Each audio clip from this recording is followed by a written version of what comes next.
moral relativism isn't the idea that people don't have innate moral reactions to moral situations. It's the idea that it's not concreted in any actual absolute truth, any beyond natural absolute truth. Moral relativists, we do expect to see people like you to be outraged by date rape and things like that. Moral judgments are a universal truth. Everyone believes that we have judgments about the way that we look at moral situations, but moral relativism doesn't mean that we don't believe that moral ideas even exist. Moral ideas, that it's again, it's concreted in a form of reality that's just different than supernatural. Your belief is that moral absolutes are concrete in the supernatural. Moral relativists will say that, well, it's born out of people's innate instincts about moral situations, and that's why we see such moral differences across different cultures. A lot of people don't agree on specific moral questions. There are some that, we all baseline agree because they're instinctually some of the most important to us. Don't murder. Across the board, across humanity, most people will believe that. Now, you'll have some people who were born and probably have something wrong with them that affects them and makes them look at the question a little bit differently. But across the board, there are baseline morals that most cultures will agree because they serve our instincts. Don't murder. Don't lie. Don't steal. These types of things are universally positive for all members of all societies. But, again, morals are relative in the sense that there are certain societies that have different opinions about different things. You've said yourself, back in the days of the Bible, it was morally incorrect to cut your hair short because it made you look like a prostitute. That was the moral of the time. And because the social circumstances have changed in the way that we look at that issue today, we wouldn't say that that's a moral judgment. Morals tend, I just want to make concrete that that's the idea of moral relativism, not the idea that, morals they're this fictitious, crazy, nonsensical thing, and everyone has their own opinions, and whatever you think matters. So, but, and I don't think that a belief that has its morals rooted in absolute truth is evident of its merit. I mean, you can say, yes, we all feel that we have moral truths. We feel moral truths in the universe, and therefore that feeling points to the idea that, yes, there are actual moral truths. I don't think that the feeling of moral truths has anything to do with its truth in any respect. I think that it can be an easy perception to mistake. If it's a natural instinct, then we would perceive it as something that's just innately true. But what was your experiential argument again? Very simple. Nuremberg trials, 1946 to 1949. 24 Nazi officers being tried. Brilliant Nazi officer. He stands up, looks the Allied judge in the face, and says, "Who do you think you are? Coming from outside our culture of Germany, Nazi Germany, to judge us? You have no right to do that. These 24 Nazi officers simply did what their culture called them and taught them to do." The Nuremberg trials shut down. He was a brilliant guy. Until Robert Jackson stood up and said, wait a second. There is a law above the law of a culture. And according to that law, gassing Jews is evil. And the Nuremberg trials kicked back into gear. What was Robert Jackson appealing to? The American Council was appealing to a moral law above the law of a culture and saying that is why an American, an Englishman can come to Nazi Germany and try the Nazis and condemn them as being unjust for gassing Jews. Okay, well, a couple points on that. One, the Nazis were tried under international law. It was decided by the entire world that what they did was egregious. So, were some Eskimos there? I'm sorry? Were some Eskimos there? It wasn't the entire world. Come on, sir. It was the Allies. You know very well it was the Allies. It was the Allies who came in there, and that Nazi lawyer was brilliant. And he pinned those Allies with, who do you think you are, coming to our culture and judging us? But I will state that higher moral power that you're saying that they were appealing to, I think that it's just indicative of the feelings that most cultures feel. I mean, like that highest sense of moral truth. Yes, it feels incredibly concrete, and it's because it's shared by most of humanity in a large respect. And even if I was to concede to your point that, okay, well, You're not going to concede, so let's go on to the next point, okay? You and I both know that. We've talked long enough before. You're not going to concede, so let's forget it, okay? The next, you asked me the question about my experience, okay? So the experience that I've had of love, I'm still answering you, okay? And I know you well enough because we've talked before that you're not going to concede, okay? So fair, I'm sorry. So, love. I experience love. I dish out love. I also dish out apathy and hatred. I am convinced I don't have to do either. My experience tells me I choose. The existence of love and the existence of free will is solid evidence that there is more to reality than matter and energy. There's got to be some type of God who creates us with a soul. Yes, he creates us matter and energy, but we have a free will. We have a soul, a personhood, individuality. I will. That's my experience. Okay, yeah. I've heard you make the point multiple times when you talk to agnostics or atheists, where you say that their naturalistic worldview means that they only believe in two things, matter and energy. And I would say that there's one other thing that you don't think about very often, which is concept. Naturalists 100% believe in the reality of conceptualism. What's a concept? Mathematics. Mathematics is a concept. Okay, that is a fine, concrete reality that is not matter, it's not energy, but it's very, very real. All right. So that's one thing that opens up the atheistic worldview that you attribute to most people, because we do believe in concept and concept that plays to our emotions. It's not necessarily concrete in matter or energy, but it's the way that objects relate to each other in the universe. Sure, mathematics is part of the reason I believe God exists. Mathematics, the thinking ability that we have to understand mathematical concepts, the amazing nature of the human mind. Is it more reasonable to think that this human mind comes from the non-rational? Or is it more reasonable to believe that this rational mind comes from a rational mind? For me, that's an easy one to answer. And yet what my atheist friends are asking me to believe is this amazing mind that can understand concepts like mathematics comes from the non-rational or the irrational. That is ludicrous for me, philosophically. It is far more reasonable for me to believe the rational mind comes from a rational mind than to believe that the rational mind comes from the non-rational or the irrational. So that's another part of my experience that points me to God of some type.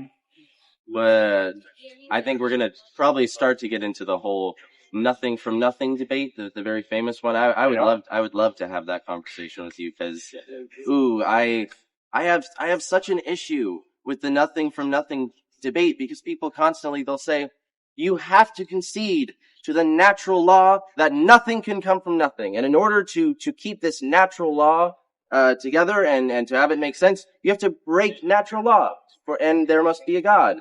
I don't see how it just seems like a conflict of reason to me, that the idea, the logic behind God is that he is the only answer to keeping the rational law of nothing can come from nothing into the lexicon of our thinking. You have to have God, because otherwise you would have to concede that nothing could potentially come from nothing, or that we don't know exactly how it could have come into existence. I'm not saying that. What I am saying is an atheist has made a horrible decision to limit reality. Albert Einstein said, I know less than 1% of all there is to know. An atheist is someone who says, I know there is no God. I know there is no mind behind the universe. My point I'd like to point out, I'm not an atheist. Come on. I'm an agnostic. All right, well then people ask me, why are you a theist, Cliffe? And I'm a theist because it seems to me to be more reasonable to believe there's an intelligent mind who gave me a rational mind, than it is to believe that my rational mind comes from the non-rational or the irrational. But let's get back to the nothing from nothing argument. What is the most basic reason that you're a theist? Is it that nothing from nothing argument you don't believe? No, it's not. Okay. No. What is it? But I've said it out here many, many times, and I'd love Stuart to answer the issue. So Stuart, go to it. Well, I'm going to hit your first one. Hi, Stuart. How are you? Never spoken to you before, but it's nice to meet you. good to meet you. Yeah. So let's go back to your emotions question. You started out with saying, let's talk about the emotions, right? Sure. And I think you also said self-concept. So let's talk about self-regard, self-concept, identity. How do those form an understanding of, okay, what is the most durable way of looking at yourself? How can a secular position versus a Christian understanding of how you look at yourself give you a better sense of self, more positive emotions, make you happier? Here's my position. And then you go. Since you brought it up, I love that you brought it up because you're right. We've gone on the moral one. We've gone on all of these so many times. Let's go with the emotions. Me personally, why am I a theist? I am a theist because I agree with Martin Seligman, the book The Weariness of the Self, all these psychological studies today that are saying the secular understanding of the self is as follows. We live in a success, autonomistic, individualistic culture where we are success-oriented beings, and if we are secular, that means you better be successful or you're going to get in some trouble. Some kind of, you're going to criticize yourself in some way, or you're going to receive criticism from somewhere else. Because, hey man, you just weren't a success. So your identity is lost in some way. So me and my psychologist friends would say, you need to find something outside of yourself. So even my Hindu friends, if you find something outside of yourself to live for, God, then all of a sudden you are entering into the equation of, okay, my fragile self doesn't have to stand up for itself and, gosh, find meaning in life, find purpose in life. So you hear self nonstop, right? In our culture today, all of our talk now is self-based. One more second. If you get criticized, you better stand up for yourself, right? You got a hot date tonight? You better be yourself, right? Okay. A man earlier talked about the soul, though. And that's what these psychologists are getting back to.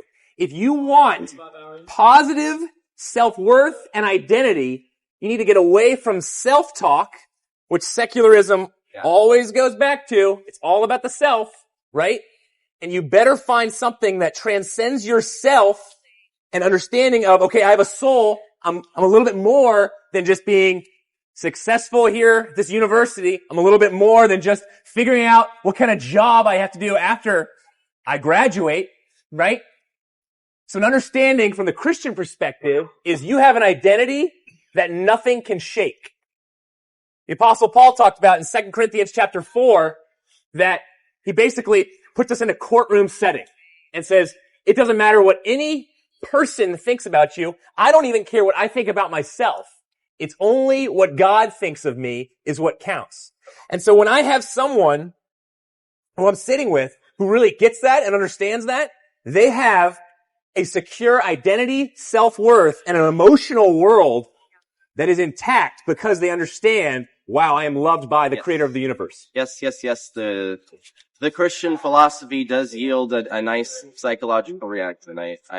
You said emotions, so I brought it up. Well, yeah, no, and I tend to agree with that. I know a lot of Christian people. My best friend is an avid Christian. He's very, very sweet, smart guy. It yields a nice way of looking at the world and everything. But I will submit to you that no matter how nice the philosophy is, it does not one iota move it towards the answer of it being true. Well, you asked the question though. Well, no. I'm saying I was asking how does that evidence towards its truth? And there's that's not evidence towards. It's experiential. It's in my experience. That's pointing to that's true, right? It's not just evidentially. It's not just intellectual. It's got to be experiential. Experiencing it through your emotions as well, right? What I'm suggesting is that what you said was that the Christian philosophy is a positive experience. It yields positive results in the minds of its believers. That may be true. Yeah. But that does not point to Okay, so help me the then. doctrine From of it from an atheistic secular perspective, agnostic, help me. How do you form a secure identity?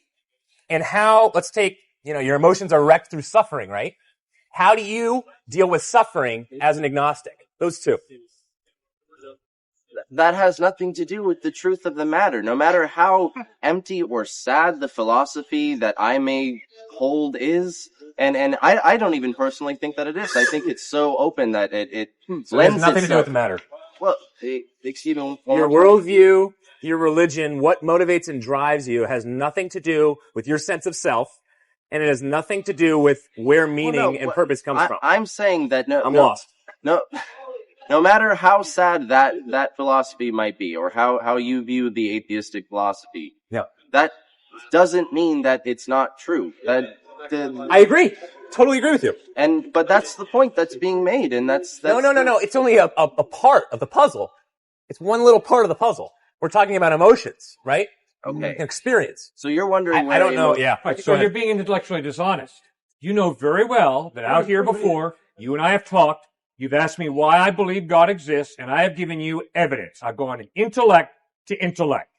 Now, just now you asked me, okay, now what is it? Is there more evidence that God exists? And I said, yes, intellect, experience, emotions. Remember? And so both Stuart and I have just been explaining the emotional. I agree with you. You should not believe God exists because it makes me feel comfortable. You should not believe in Jesus Christ because Jesus brings me joy. Don't do that. But you asked the question, and we're answering your question, which is, come on, Cliffe, there's the intellect, but now you're talking about emotions and experience? What are you talking about? And we were answering the question you asked. So don't boomerang on us now and say, well, you don't expect me to believe in God or Christ because of emotions and experience. You're right. Those are the different angles, though.